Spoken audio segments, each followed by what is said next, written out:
This is the Texas Land Guys podcast, hosted by brothers Tim Dosch and Tom Dosch. With their partners David Marshall and Tripp Rich, they have built DMRE, the leading land brokerage in Texas. With decades of experience brokering deals between landowners and real estate developers, they take you inside the deals that move the market.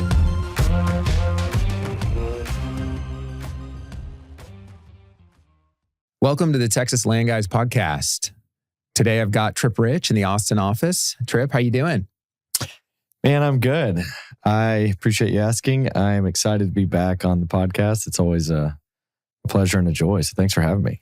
Yeah, it's been a while. I was just talking to Allie here in Dallas, and we were like, when's the last time we had the Austin studio on? And I think just because of summer travel plans and everything that we've been working on, it's been a couple months. So it's good to have you back on. Filling in for Tim today too, because Tim is out. We're still recording this right in the middle of summer, late July. Probably release this sometime in August. And so it's not going to be any cooler when this episode gets released, but it's been a brutal week. We're recording this the week that Dallas has had, like, all week, triple digit temperatures. I think we were 108 the other day, which was just, for us here in Dallas to get that in July is pretty brutal. So it's been hot. I know it's been hot down there too in the Austin area. Yeah, it's funny. I think me and you were both traveling for a good bit. And of course, like, we get, like, right when we get back, we start getting the triple digit weather here in Austin and Dallas, at least, which you just got to assume it's the same way in Houston because it's hotter there. Yeah, it's been pretty wild. It's been a fun summer. It's been doing some fun traveling. It's also been really fun with the business. It's been pretty exciting. Like, you try to get away, which is always fun. And like, you come back relaxed and rejuvenated, which is great. But like, during some of these trips I had, like, we've closed 5 deals this summer in our Austin office or our Central Texas office, and have been able to start putting multi deals back into title, which is super exciting, and starting to see a little bit of the market pick up. And usually we see the opposite in the summer. Everyone kind of leaves, but we're actually seeing some activity, which is super exciting. Yeah, that's great. I was joking with Trey that I left for Colorado, and as soon as I left, we like closed a deal the next day in Dallas, and then the next week we closed a deal in Dallas, and then a couple of days later, you guys closed one of our Ascent sites in the Austin area, which was a big sale, and then we closed another deal in Dallas, and I was like, I guess I just need to leave. Maybe I just need to be in Colorado, and all the deals start to close. So that's a really good feeling when you're like, okay, I get to get away, be with the family on vacation, and there's actually good things happening back at the office. So that sounds like you had a similar experience when you were out of the country. I think, yeah, my experience, the best things happen when I'm on vacation. And it's always a reminder where it's like, well, man, take more vacations. But it's just kind of funny because I talk to a lot of older people in the business, and they're like, yeah, the best things always happen when you're on vacation. So yeah, it is a great feeling for sure. We must be doing something right. Yeah, well, it's hard to actually disconnect in the business that we're in, because even when we're out, you're trying to limit the amount of calls you're taking because you're trying to actually take a vacation, but there's like no way to be completely off, just because we're in the service business, so there's things that come in that we handle and work on. But it is so important. I felt so much more refreshed just getting back. Part of it was the mountains, the clear air, and the cooler weather, but you just feel like so much more recharged. I think that's why so many people do get out of town and tend to go cooler places in the summers, because Texas does get so hot. And even though it actually gets pretty hot in a lot of these mountain towns too, we just decided to go really high elevation. So all the places we were in were like 10,000 feet. So that's how we escaped the heat. And it was pretty cool. I mean, I think the highs that we experienced were like in the 60s. And so that there's just something about being able to go outside. I think you were talking to me about this. It's like drinking coffee in the morning or sitting on the porch in the evening and just actually wanting to be outside. And even like might need a jacket, which is kind of crazy, to potentially need to put a jacket on in the summer. But it just, I think you feel way more charged. So it was fun, and lots of really good time with the family. Like, always enjoy those memories with the kids because they're growing up so fast. So getting to like create those memories together, and we do it as road trips because of all the kids we have. So a lot of like crazy road trip time that I have fond memories of when I was growing up. And so it's pretty fun. My kids are great. Like, they're troopers on these long drives we'll do. And there's a lot of fun memories that come with that too. Absolutely. Yeah. No, the summer trips are always really cool. And it is, yeah, you're right. It is really hard to check out on any type of like vacation or trip or anything like that from work, just because of, we're in the service industry, and, time and response time and all that kind of kills deals, or can, and you feel like you're missing something. But the reality is, it's like, if you get back to it the next day or something, nothing really ever changes. Like, if someone ever really needs you, they end up texting me and being like, hey, can you get this? And then it's like handled. But yeah, it's been a really fun summer. It's super exciting to see the market picking up a little bit more. So I'd love to talk to you about where you guys are seeing that in Dallas, like what product types, and kind of like what you guys are anticipating over the next 12, 18 months. Yeah. I mean, I would say that, if you thought about how active was this summer, how busy was it? It probably just depends on who you talk to. Because for sure, there's a lot of people that they're like, it's slow, so I'm going on a vacation. I'm going to be in Europe. We had a lot of different clients that decided to go on a couple week vacations and are just out. And then the other side of that is you have people putting deals together, starting new businesses, wanting to build pipelines, like really trying to get ahead.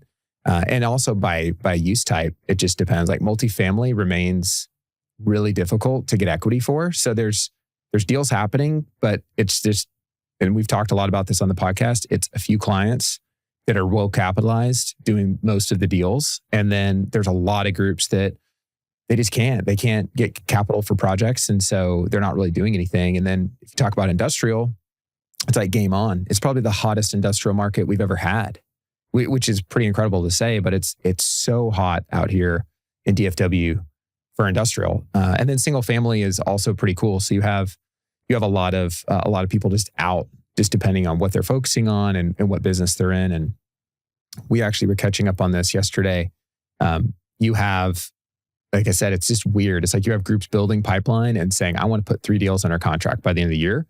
And then you have companies closing down their offices, like groups that we've worked with.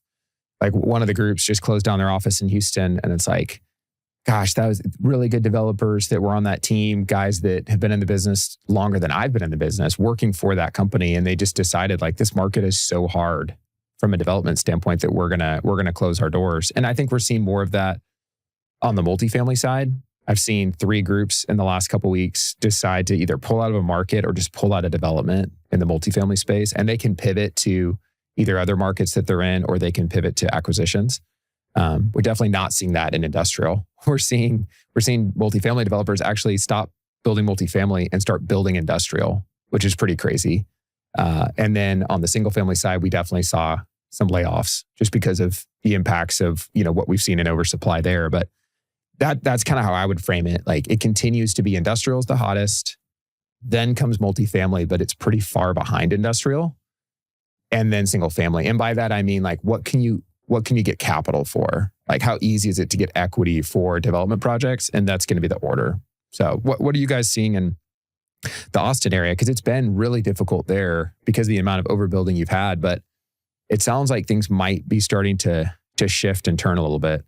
Yeah, super slowly and super particularly with the multifamily front, or just residential front in general. Like on the multifamily front, the suburbs are still extremely difficult, if not impossible, to get capitalized right now, outside of like a couple of pockets, that are performing well. But I mean, it's slim pickings for sure in the suburbs. Like a lot of people are, have sites from last cycle that are, trying to get out of so they can go replace the capital and redeploy the equity into new deals.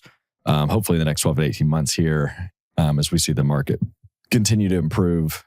But yeah, the multifamily stuff that we've been putting into title has mostly been really well located, urban infill wrap.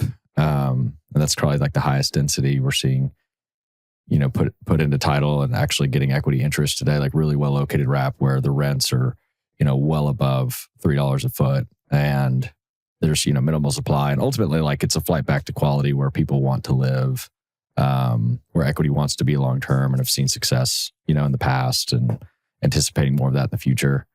So all of that tracks for us, from like a ranking of what we're seeing be super, hot and attractive for equity would be iOS for sure. We're still slammed with that. It feels like there is unlimited equity for that. And I don't know if it's slowing down anytime soon.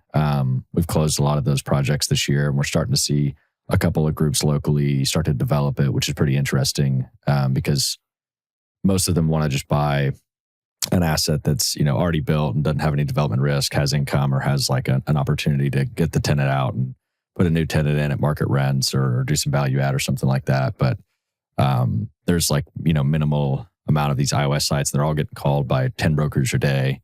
And so we're starting to see some groups do some development, which will be interesting to see. I think the first one delivers that I'm aware of in Georgetown here pretty soon. So yeah, iOS super hot. Next one's probably like retail land, and it makes sense. I think we've had, so much single family homes and multifamily deliver over the past, 5 to 7 years here in Austin. And as we all know, retail like follows the rooftops. And so we've sold quite a bit of retail land and continue to have a really strong interest there. And we've had a couple of listings where buyers have gotten really aggressive. We're closing another big one in Hutto in like 60 days for a retail development project.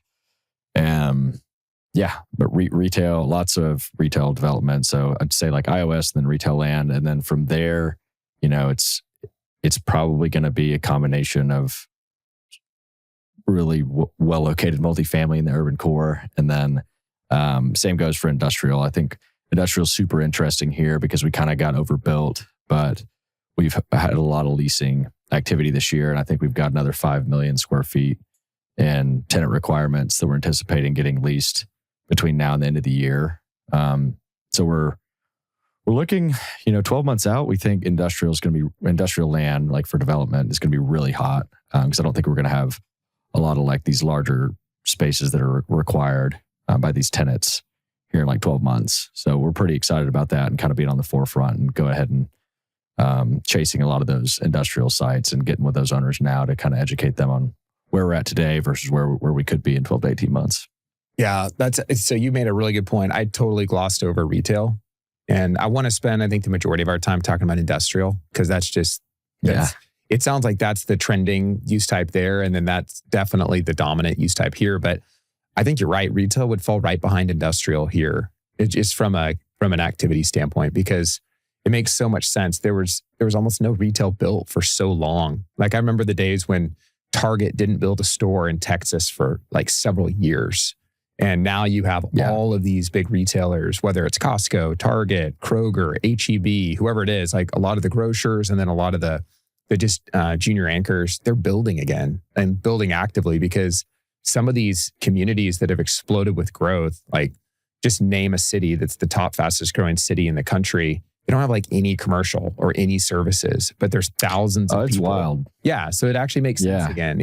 But there for a while, there was speculation like, is retail dead because of e-commerce and like brick and mortar? Is brick and mortar going to be dead? And like during COVID, right? It was like, are we going to need all these big retail stores anymore? Is everything going to be done online? And obviously, it's a combination. There's a ton of online e-commerce, a lot of shopping happening. But at the same time, people still need to be able to like swing by a store and pick something up. And so you have a ton of that development, a ton of services, restaurants, kind of every part of the food chain of retail is being developed right now. Yeah.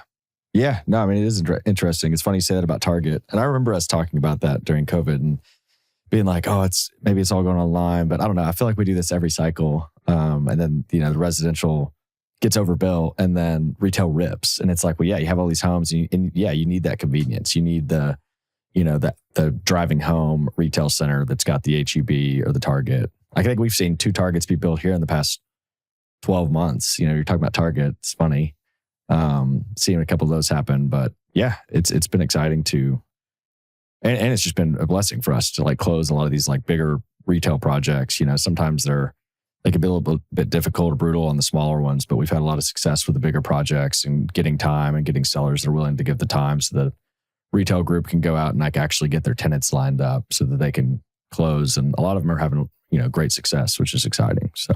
Yeah, and the numbers they can pay for the land, you're starting to see some huge numbers. And the cities love them because of the sales tax revenue that you can get. And so now finally being in a market where it makes sense to develop it again because of the rooftops that have been developed.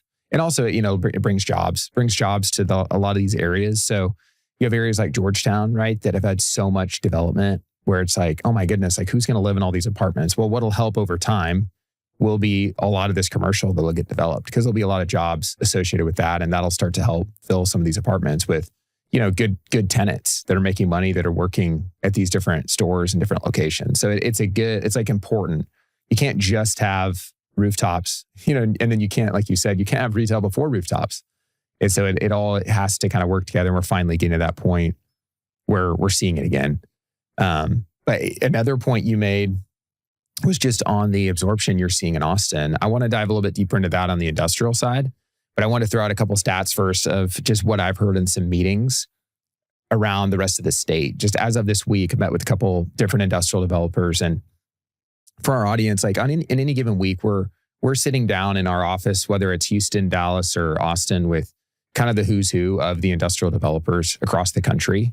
And so it's going to be, the big institutional industrial developers all the way down to like the startups and the flex guys that a lot of times we like working with because they're nimble, they can move quickly, they're local, so they understand the market and they can get projects done. And so we'll work with kind of everyone in that spectrum. But some of these stats that we're hearing around just the strength of the industrial market are pretty incredible. So like I was with a group the other day that was talking about Houston. They cover Houston and really DFW. That's their focus right now. And they were saying that in Houston, the Q2 absorption was 8 million square feet of industrial. And Houston in a given year would normally do about maybe 20. And so Houston almost did half of their normal absorption in one quarter. And one of these guys had worked at one of the larger industrial kind of institutional development groups. And based off of all their data, he said that Houston was projected to be the number one industrial market in the country for the next 3 years. And you have the great absorption numbers. You do have a ton of supply and a lot of building that's been going on in Houston, but they're absorbing it. And then you also have some huge tenants out in the market in Houston right now for some pretty significant space. So Tesla being one of them. Obviously, Tesla's a major player in Central Texas. But they're in the Houston market for, multi-million square feet of space right now. So Houston, very strong. I mean, it's not common that probably you and I go into meetings and we hear Houston's the number one market. But when groups talk about industrial, we actually do hear that. We'll hear Houston's the number one market in Texas for industrial. Sometimes groups are still saying it'd be DFW. So it just depends on who you're talking to. But Houston's a very robust, strong market. And then DFW, incredible numbers coming out of DFW. I was meeting with one of the largest Dallas-based industrial developers in the country earlier this week, and they were saying they're completely out of space. And they had millions of square feet of available space going into the year. So they just kicked a tenant out of a building to be able to lease that space, exactly what you were just talking about, like being able to move a tenant out so they could bump rents. And then he called me back after the meeting. He was like, I just got a lease on our very, very last spot. Like last spot. He was like, it was a 90,000 square foot space was all we had left. And I just got a lease on it. And so he's like, we need deals. Like we're hungry. We're looking for more. He's like 6 weeks ago, we weren't going to kick off construction of some of this land that they had. They had some legacy land. And he's like, now we're kicking off construction of multi-million square feet. And 6 weeks ago, we would have been like, no way. But there's so many big tenants in the market and the absorption has been so good. And just the number of big buildings getting leased in Dallas. So by big buildings, I mean 500,000 square feet, 1 million square feet, more than we ever see getting leased, even just this year. So I think in Dallas, it's something like 9 million square feet of big buildings has been leased year to date. Wow. In a given year, normally would be like 5. So it's almost double what we would normally see. And what's interesting about that, and we've been talking about this as part of our predictions in 2026, what will we see in the industrial space? What's interesting about that is like pretty much all industrial developers now are looking to build big box space. Like that's what everyone, whether you're a group that historically does build it, or you're a group that historically would be building like smaller space. It's like, well, it's just 4 walls in a building. Like I think we can do it. So you've got groups out cobbling together 100 acres, 150 acres, getting aggressive, wanting to build these bigger deals. So I'll stop there for a second so you can chime in, but I just think the activity in Dallas and Houston has been at such an incredible level, and there really has not been as much focus on Austin. And so I think it's very interesting to think about how Austin's going to start to enter the picture from a development standpoint over the next, 12 to 24 months. Yeah, no, same here. I think it is super interesting because if you look at certain submarkets here in Austin, you're like, oh man, it's still, it's still slow. We've got some buildings to lease up. And then you look at like, particularly north, like in Georgetown, and then kind of southeast, almost like around the airport, down 130. We've had a lot of success and lease up there. It's been great to see. But again, like flight back to quality, right? And I think we're having a lot of these users or tenants that are feeding into or feeding off of, Tesla and the Boring Company, all the companies that Elon has here and is expanding here. I think is creating a lot of buzz, which is super exciting. But yeah, the tenant demand has just skyrocketed like in the past month here, which is super exciting because I thought it was going to be pretty slow for a while. So it was great to hear from some of our clients that we have a ton of these tenant requirements out in the market today, which gets us excited to go chase, bigger land deals, which is always fun. Well, it's interesting to think about land pricing. And so I can kind of tell you a little bit of what we're seeing in Dallas and what I've heard Tim talk about in Houston. And then it'd be kind of interesting to talk about what we might see in Austin. Because obviously the activity has to come. And then when the activity comes and it gets kind of frothy, then you start seeing land pricing move again. And like we're kind of getting to the point now in Dallas where those areas where you've wondered like, why haven't industrial developers gone there? And then it's like, and why are prices not higher? Well, now they are going there and now prices are much higher. And it almost seems like it happens overnight. And so at first that was the McKinney Airport area. So a lot of the activity and industrial development the last couple of years have been really core, like around the airport.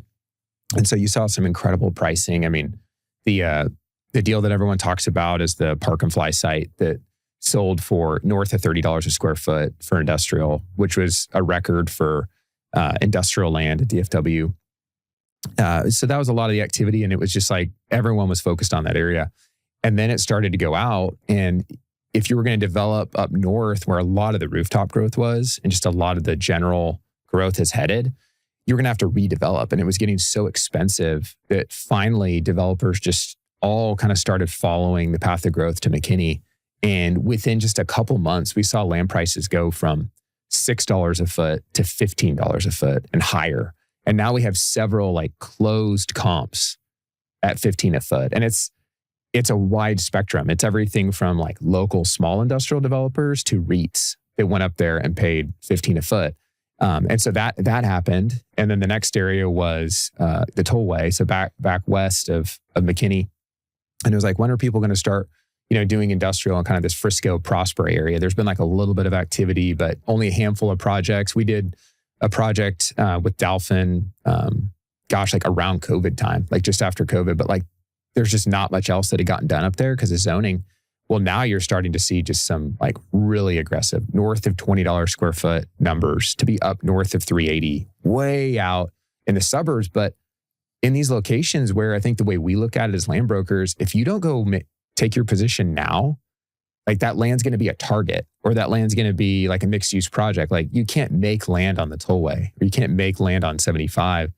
And just the way it's zoned, you better go jump on it now if you want to go do industrial development. So we've seen land prices explode, both in the urban area, because the highest pricing had been probably, low 20s a foot. We did a project in 2021 at 24 a foot, which was a huge number for an industrial site. But then it went to 34 a foot, 2 years later in a higher interest rate environment in what should have been a harder market.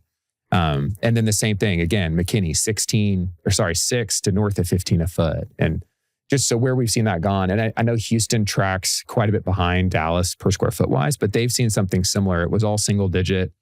Now it's double digit. Now it's low teens. And so you've gone from, $6 to $8 a foot industrial land in Houston, and now it's 12 to 14 a foot industrial land. And then you're hearing about higher land pricing. And so it is interesting. Like if you're a landowner that owns industrial land right now, your land has become much more valuable, more than likely, depending on where it is, right? There's obviously caveats. Sure. It's probably become much more valuable. Whereas if you're a multifamily or a single family landowner, probably hasn't become more valuable the last couple of years. And so it really does depend on what you own. And I was having this conversation with Trey yesterday because we were talking to a client that owns an industrial site, and he got an offer off market from a REIT. And I told Trey, I was like, this is not the market where you take an off market offer for your site. Like you 100% take that site to market for industrial. Like, sure. Especially if a REIT is calling you off market, like you definitely need to go find a higher buyer, because like it means it's checked the box from like it's a good site, because REITs are all about managing downside risk, but also REITs don't pay the highest price. And so being able to go and market that site, there's gonna be a lot of value there. So anyways, what do you think happens as industrial activity picks up? Do you think there's an increase in land price, or do you think that land needs to catch up to the point, like pricing needs to really just catch up to where owners already are? And there's so far to go there from where sellers want to be that like, it's just probably, you're not going to see these markets like McKinney where sellers were at $6 a foot. They just weren't getting the offers. And then suddenly it, doubled and almost tripled in value. Yeah, it's a good question. We were seeing some of that more aggressive, like low double-digit pricing in the last cycle, like call it in 21, 22, 23. And then we saw like a dip, a little bit of overbuilding on the industrial front, and a little bit of a lull. So I'd say pricing's kind of hung around in that like $6 to $10 a foot range. A lot of that depends on the submarket and the site, and kind of where that site is. For more like entitled shovel-ready sites, we saw stuff, being put under contract or trading, closer to 40 to the net rentable, like to the buildable, bucks a foot. And, now that's dipped below, outside of like the urban infill stuff. That's, I'd argue like this, to make it underwrite today, you got to kind of be in the mid 20s a foot, to the buildable to make deals make sense.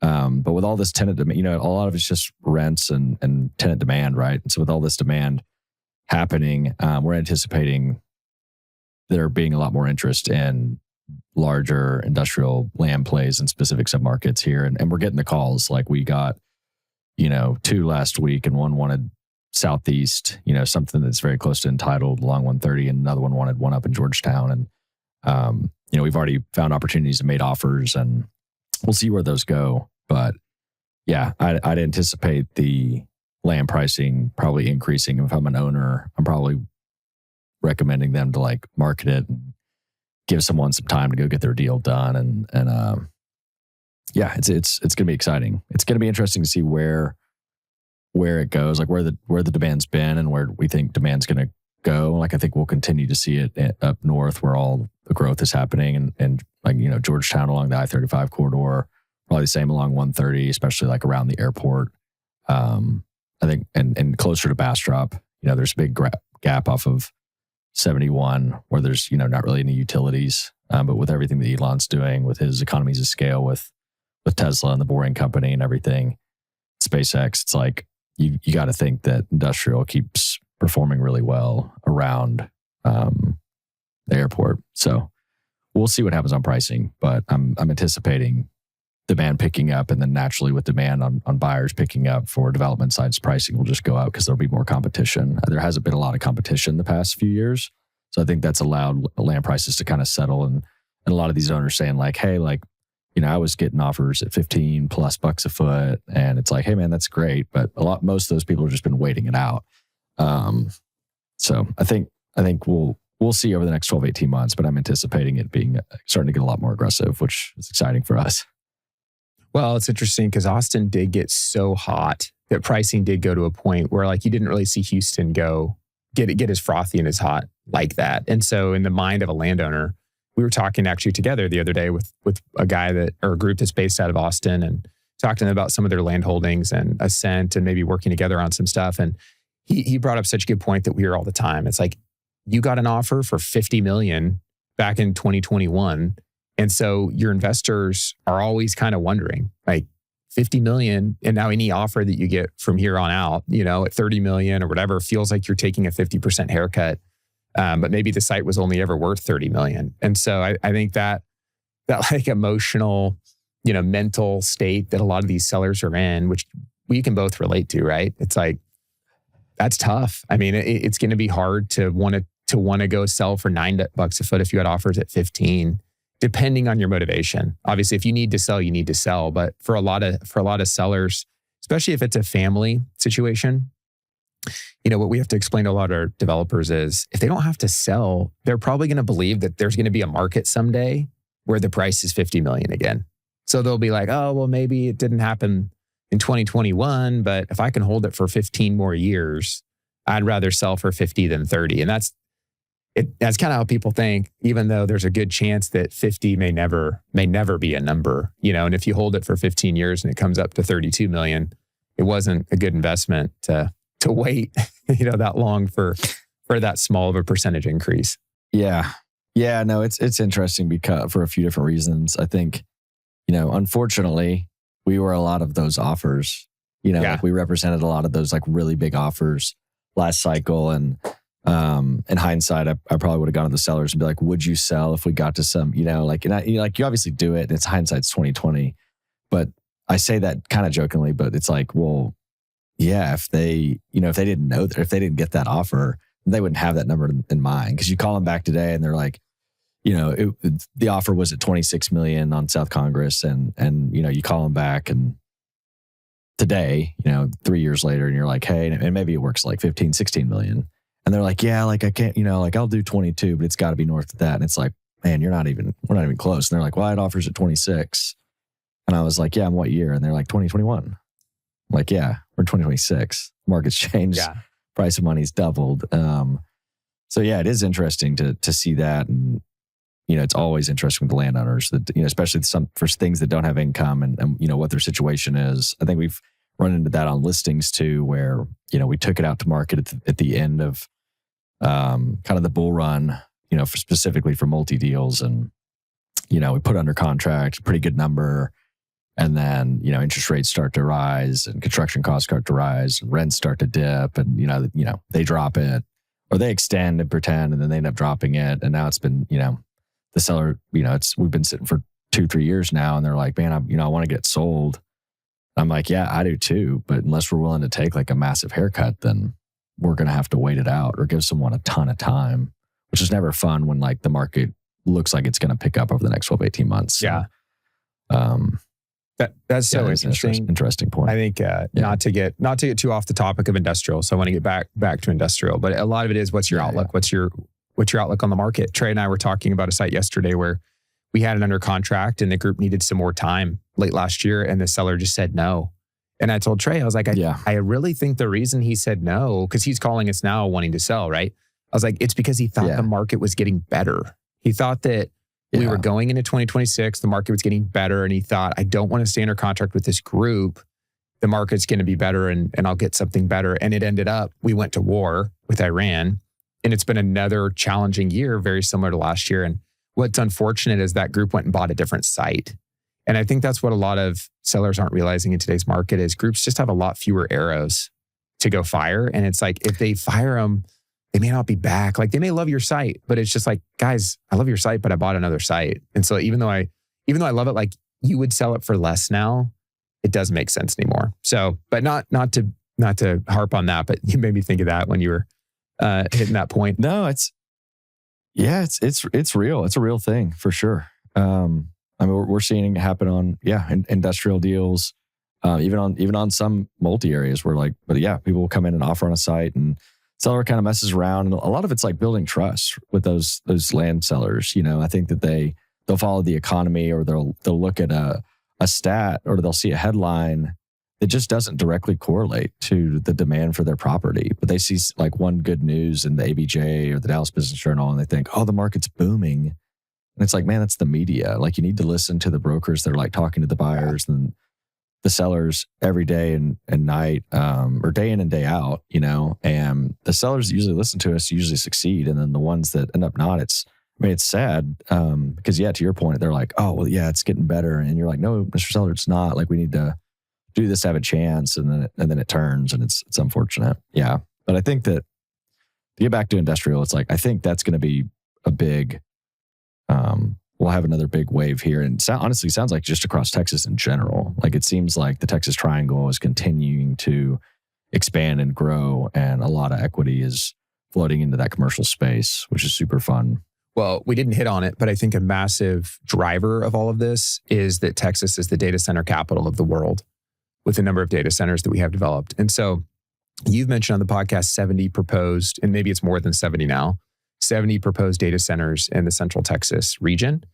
I don't know what number of those will get developed, but a lot of the leasing absorption we're seeing up here in DFW is data center suppliers.